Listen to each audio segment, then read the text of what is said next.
the 17th century, a group of people called the Pilgrims wanted to reform and purify England's churches. As a result of their efforts, they were persecuted. So they sailed to the Netherlands, also known as Holland, seeking religious freedom. After 12 years in Holland, where they struggled to make a living and felt threatened by the permissive Dutch society, the Pilgrims decided to seek refuge in a place where they could create a society that matched their religious ideals. In exchange for 7 years of work, the Puritans persuaded a London stock company to finance their journey to the New World. In September 1620, 102 passengers set sail from Plymouth, England, on a ship called the Mayflower.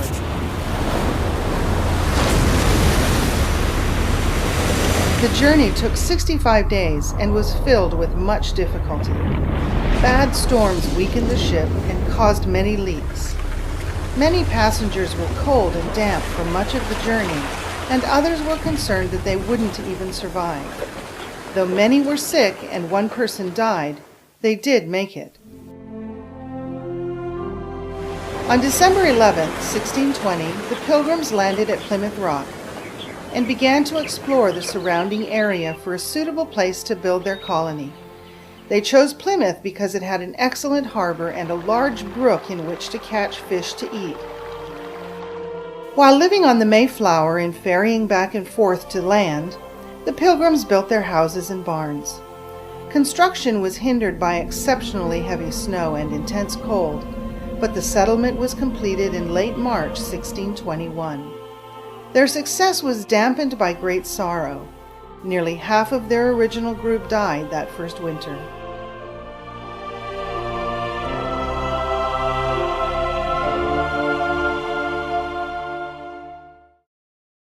Besides survival, the Pilgrims were concerned that the Native American Indians would attack them. To their surprise, an Indian named Samoset walked right into the colony and welcomed them in broken English. Samoset was from an Indian tribe in Maine and had picked up a few English words from the fishermen who came into the harbors there. He told them also of another Indian named Squanto, a native of that place who had been in England and could speak better English than he. The Pilgrims used the opportunity to negotiate a peace treaty and to establish trading relations.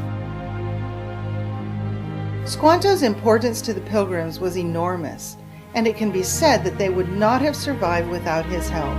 It was Squanto who taught the Pilgrims how to tap the maple trees for sap, how to plant Indian corn and other crops, and how to tell which plants were poisonous and which could be used as medicine. As a result, they had a bountiful harvest that provided food for the coming winter. The Pilgrims had much to celebrate. Although nearly half of their people died, they had successfully built homes in the wilderness, raised enough crops to keep them alive during the long coming winter, and they were at peace with their Indian neighbors. It was time to give thanks.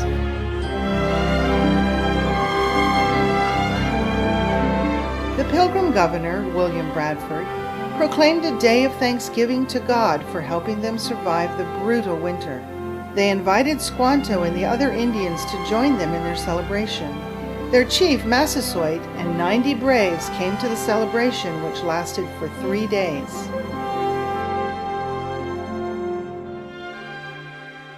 Two years later, the colony suffered a drought, and Governor Bradford ordered a day of fasting and prayer.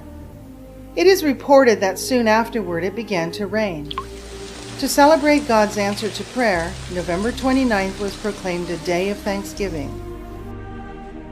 This date is believed to be the beginning of the present-day Thanksgiving Day, which is held on the fourth Thursday of November. The custom of an annual Thanksgiving celebration held after the harvest continued, but it became a national observance under Presidents George Washington in 1789 and Abraham Lincoln in 1863. Only after Lincoln did Thanksgiving become an annual observance.